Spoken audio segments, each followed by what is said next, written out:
पितृदोष का या पितरों की जो व्यवस्था है, एक बात बहुत अच्छे से समझिए कि हम आए हैं और जिस दिन हम जाएंगे उस दिन हमारे अंदर से एक आत्मा नाम की वायु है जो बाहर निकलेगी। इस पूरे ब्रह्मांड में जैसे हमने यहां पर अग्नि जलाई, थोड़ी देर धुआं दिखाई देगा, धुआं गायब हो जाएगा। आप कहेंगे धुआं खत्म हो गया, क्या वास्तव में धुआं खत्म हो गया? धुआं कहीं ना कहीं तो जाएगा, इस वायुमंडल में, इस सौरमंडल में कहीं तो एग्जिस्ट करेगा वो। ऐसे ही सोल होती है, आत्मा होती है। आज जब मैं देवहूति और कपिल भगवान की चर्चा कर रहा था तो उन्होंने बहुत बड़ी चर्चा की है इस पर। तो उन्होंने कहा जब जीव मर जाता है तो उन्होंने कहा मरने के बाद उसको जो है यातना शरीर मिलता है, और यातना शरीर मतलब सूक्ष्म शरीर होता है, उसके भाग हो जाते हैं। एक भाग पितर की तरफ चला जाएगा, एक यातना की तरफ चला जाएगा और एक पितृलोक में जाएगा, मगर उसका टाइम में भी अभी, और फिर नई योनि में जाएगा। पितृ सामने बैठकर भी देखा जा सकता है, लेकिन आपका सिक्स सेंस डेवलप होना चाहिए। पितृ या कोई भी भूत, भूत का मतलब जो बीत चुका है।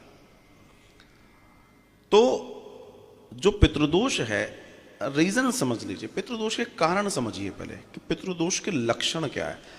आपको जब बीमारी होती है तो उसके लक्षण आते हैं, बिना लक्षण के बीमारी नहीं समझ में आती।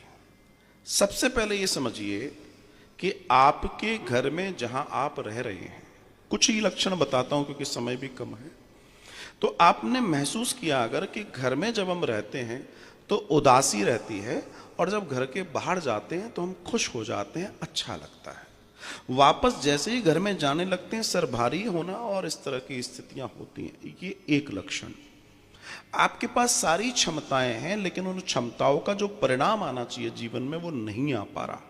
दूसरा लक्षण, आपके बनते हुए काम ऊंचाई पर जाना और सांप सीढ़ी खेल की तरह 99 पे जाके वापस 10 और 9 पे आ जाना, वापस नीचे आ जाना, यह भी पितृदोष का लक्षण है।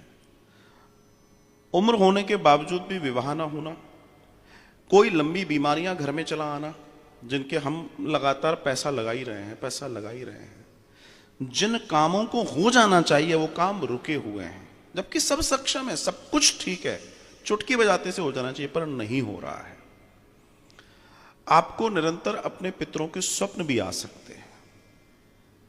आपके यहां ज्यादा मात्रा में चींटियों का बार बार आना, आपके यहां कभी कभार सप्ताह 2 सप्ताह 10-20 दिन में कौओं का आ जाना, आपके यहां स्मेल आना, समटाइम्स एकदम स्मैक, एकदम भपकासा आता है जो, वो आना, आप लोगों में आपस में न बनना, कोई मैटर नहीं है, लड़ाई हो जाना, कुछ नहीं हुआ था लेकिन उसका बिगाड़ हो जाना, ऐसे जितने कारण आप देख रहे हैं जिसमें आप एक दिमाग लगाइएगा कि ये तो हमारे लिए होना ही नहीं चाहिए, हमारे पास ऐसी कोई स्थिति नहीं है, लेकिन हो रहा है, पितृदोष है। पितृदोष जब आएगा तो घर के बड़े पर आएगा सबसे पहला दर्शन। 99% घर का जो बड़ा होगा उस पर आएगा, या फिर जो घर में सबसे एक्टिव, सबके लिए काम करने वाला, सबके लिए मर मिटने वाला व्यक्ति होगा उसके ऊपर आएगा, और उसके बाद जब उतरेगा तो उसके बड़े पर उतरेगा। और इस तरीके से धीमे धीमे ये क्या करता है, ये चीजों को बांधता जाता है, हमारी प्रगति को, हमारी उन्नति को रोक लेता है।